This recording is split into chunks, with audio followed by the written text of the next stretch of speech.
ಸ್ವಾಗತವನ್ನು ಕೋರ್ತೀನಿ. ಇವತ್ತು ವಿಜಯವಾಣಿ ದಿನಪತ್ರಿಕೆಯಲ್ಲಿ ಒಂದು ಸುದ್ದಿ ಬಂದಿದೆ.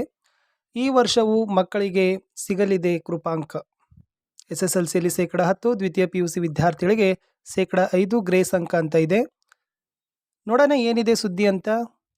ಇದೇ ಮಾರ್ಚ್ ಏಪ್ರಿಲ್ನಲ್ಲಿ ದ್ವಿತೀಯ PUC ಮತ್ತು SSLC ವಾರ್ಷಿಕ ಪರೀಕ್ಷೆ ಬರೆಯುವ ವಿದ್ಯಾರ್ಥಿಗಳಿಗೆ ಶಿಕ್ಷಣ ಇಲಾಖೆ ಸಿಹಿ ಸುದ್ದಿ ನೀಡಿದೆ. ಪರೀಕ್ಷೆಯಲ್ಲಿ ಒಟ್ಟಾರೆ ಕನಿಷ್ಠ ಅಂಕಗಳನ್ನು ಗಳಿಸ್ತಕ್ಕಂಥ SSLC ವಿದ್ಯಾರ್ಥಿಗಳಿಗೆ -10 ಹಾಗೂ PUC ವಿದ್ಯಾರ್ಥಿಗಳಿಗೆ -5 ಕೃಪಾಂಕಗಳನ್ನು ಈ ವರ್ಷ ಕೂಡ ನೀಡಲು ಕರ್ನಾಟಕ ಶಾಲಾ ಪರೀಕ್ಷಾ ಮತ್ತು ಮೌಲ್ಯ ನಿರ್ಣಯ ಮಂಡಳಿ ನಿರ್ಣಯಿಸಿದೆ ಎಂದು ತಿಳಿದು ಬಂದಿದೆ. ಕೊರೋನಾ ಕಾರಣದಿಂದ 2020ರಲ್ಲಿ ಪರೀಕ್ಷೆ ನಡೆಸಿರಲಿಲ್ಲ. 2021ರಲ್ಲಿ ಎಲ್ಲರನ್ನೂ ಪಾಸ್ ಮಾಡಲಾಗಿತ್ತು. 2022ರಲ್ಲಿ -10 ಕೃಪಾಂಕಗಳನ್ನು ನೀಡಲಾಗಿತ್ತು. ಈ ವರ್ಷ ಕೂಡ ಕೊರೋನಾ ಸಮಯದಲ್ಲಿ ಕಲಿಕೆ ಮೇಲೆ ಉಂಟಾಗಿರುವ ಪರಿಣಾಮಕ್ಕೆ ಇನ್ನೂ ಪೂರ್ಣ ಪ್ರಮಾಣದಲ್ಲಿ ಮಕ್ಕಳು ಚೇತರಿಸಿಕೊಳ್ಳದ ಕಾರಣದಿಂದ 2023ರಲ್ಲಿಯೂ ಕೃಪಾಂಕ ನೀಡಲು ನಿರ್ಧರಿಸಲಾಗಿದೆ. 2019ರವರೆಗೆ -5 ಕೃಪಾಂಕಗಳನ್ನು ಮಾತ್ರ ನೀಡಲಾಗಿತ್ತು ಎಂದು ಮಂಡಳಿ ಉನ್ನತ ಮೂಲಗಳು ತಿಳಿಸಿವೆ. ಎಷ್ಟು ಅಂಕ ಕೊಡ್ತಾರೆ ಅಂದರೆ SSLCಯಲ್ಲಿ 6 ವಿಷಯಗಳ ಪ್ರತಿ 3 ವಿಷಯಗಳಲ್ಲಿ ಉತ್ತೀರ್ಣರಾಗಿದ್ದರೆ ಉಳಿದ 3 ವಿಷಯಗಳಿಗೆ ಕನಿಷ್ಠ 1ರಿಂದ ಗರಿಷ್ಠ 26 ಅಂಕಗಳವರೆಗೆ ಕೃಪಾಂಕ ದೊರೆಯಲಿದೆ. ಆದರೆ 625 ಅಂಕಗಳಿಗೆ ಕನಿಷ್ಠ 219 ಅಂಕ ಪಡೆಯಬೇಕಾಗುವ ಗುಣಗಳನ್ನು ನೀಡಲಿದೆ. ಪಡೆಯಲು ಬೇಕಾಗ್ತಕ್ಕಂಥ ಗುಣ: 100 ಅಂಕಗಳ ಪರೀಕ್ಷೆಯಲ್ಲಿ 20 ಅಂಕಗಳಿಗೆ ಮೌಖಿಕ, 80 ಅಂಕಗಳಿಗೆ ಲಿಖಿತ ಪರೀಕ್ಷೆ ನಡೆಸ್ತದೆ.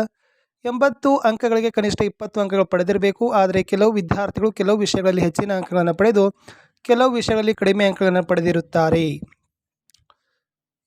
ಸೊ ಇಷ್ಟಿತ್ತು. ಉದಾಹರಣೆಗೆ ಸರ್ಕಾರಿ ಶಾಲೆ ಮಕ್ಕಳು ಮತ್ತು ಕನ್ನಡ ಮಾಧ್ಯಮದ ಮಕ್ಕಳು ಹಿಂದಿ ಇಂಗ್ಲೀಷ್ನಲ್ಲಿ ಹಿಂದುಳಿತಾರೆ. ಇಂಥ ಮಕ್ಕಳಿಗೆ ಕೃಪಾಂಕ ನೆರವಾಗಲಿದೆ ಅಂತ ಹೇಳಿದ್ದಾರೆ. ಉತ್ತೀರ್ಣರಾಗಲು ಕನಿಷ್ಠ ಅರ್ಹತಾ ಅಂಕಗಳನ್ನು ಪಡೆದಿರುವ ವಿದ್ಯಾರ್ಥಿಗಳನ್ನು ಅನುತ್ತೀರ್ಣ ಮಾಡಬಾರದು ಎಂಬ ಉದ್ದೇಶದಿಂದ ವಿದ್ಯಾರ್ಥಿ ಸ್ನೇಹವಾಗಿ ಈ ನಿಯಮ ರೂಪಿಸಿದೆ. ಅದೇ ರೀತಿ ದ್ವಿತೀಯ PUCಯಲ್ಲಿ 600 ಅಂಕಗಳಿಗೆ ಕನಿಷ್ಠ 210 ಅಂಕಗಳನ್ನು ಪಡೆದಿರುವ ವಿದ್ಯಾರ್ಥಿಗಳಿಗೆ 2 ವಿಷಯಗಳಲ್ಲಿ -5ರಂತೆ ಅಂದರೆ ತಲಾ 5 ಅಂಕ ಸೇರಿ ಒಟ್ಟಾರೆ ಗರಿಷ್ಠ 10 ಅಂಕಗಳನ್ನು ಪಡೆಯಬಹುದಾಗಿದೆ.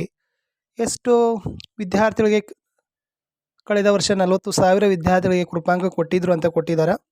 ಮುಂದೆ ಉನ್ನತ ಶಿಕ್ಷಣ ಪಡೆಯಲಿ ಎಂಬ ಉದ್ದೇಶ ಸರ್ಕಾರದ್ದಿದೆ ಅಂತ ಕೊಟ್ಟಿದ್ದಾರೆ. ಸೊ ಇದು ಒಟ್ಟಾರೆ ಆಗಿರ್ತಕ್ಕಂಥ ಸುದ್ದಿ ಇದೆ. ಸೊ ಮೇನ್ ಇಲ್ಲಿ ಏನು ತಿಳ್ಕೊಬೇಕಂದ್ರೆ SSLCಯಲ್ಲಿ 6 ವಿಷಯಗಳ ಪೈಕಿ 3 ವಿಷಯಗಳಲ್ಲಿ ಉತ್ತೀರ್ಣರಾಗಿದ್ದರೆ ಉಳಿದ 3 ವಿಷಯಗಳಿಗೆ ಕನಿಷ್ಠ 1ರಿಂದ ಗರಿಷ್ಠ 26 ಅಂಕಗಳವರೆಗೆ ಕೃಪಾಂಕ ದೊರೆಯಲಿದೆ. ಆದರೆ 625 ಅಂಕಗಳಿಗೆ ಕನಿಷ್ಠ 219 ಅಂಕ ಪಡೆಯಲು ಬೇಕಾಗುವ ಅಂಕಗಳನ್ನು ನೀಡಲಿದೆ ಅಂತ ಕೊಟ್ಟಿದ್ದಾರೆ. ಸೊ ನೋಡೋಣ ಇದ್ರ ಬಗ್ಗೆ ಮಂಡಳಿಯವರು ಕೂಡ ಏನು ಒಂದು ಸುತ್ತೋಲೆಯನ್ನು ಕೊಡ್ತಾರೆ ಅನ್ನೋದನ್ನು ನಾವೆಲ್ಲರೂ ಕೂಡ ನಿರ್ಧಾರ ಆವಾಗಲೇ ಆಗ್ತದೆ.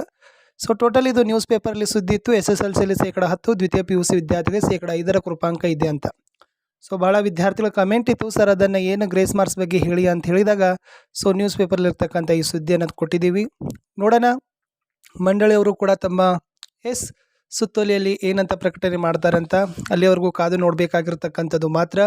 ಬರೀ ಇದು ದಿನಪತ್ರಿಕೆಯ ಸುದ್ದಿ, ಆದರೂ ಕೂಡ ಮಾಹಿತಿಯನ್ನು ಗ್ರಹಿಸಿಕೊಳ್ಳೋಣ ಅಂತ ಹೇಳ್ತಾ ವಿಡಿಯೋವನ್ನು ಲೈಕ್, ಶೇರ್ ಹಾಗೂ ಸಬ್ಸ್ಕ್ರೈಬ್ ಮಾಡಲು ಮರೆಯದಿರಿ. ನಮ್ಮ ಯೂಟ್ಯೂಬ್ ಚಾನಲ್ನಲ್ಲಿ SSLCಗೆ ತುಂಬಾ ವಿಡಿಯೋಗಳಿದ್ದಾವೆ, ಅವುಗಳನ್ನು ತಪ್ಪದೆ ನೋಡಿ. ಸಿಗ್ತೀನಿ ಮತ್ತೆ ಹೊಸ ವಿಡಿಯೋದಲ್ಲಿ. ಅಲ್ಲಿಯವರೆಗೂ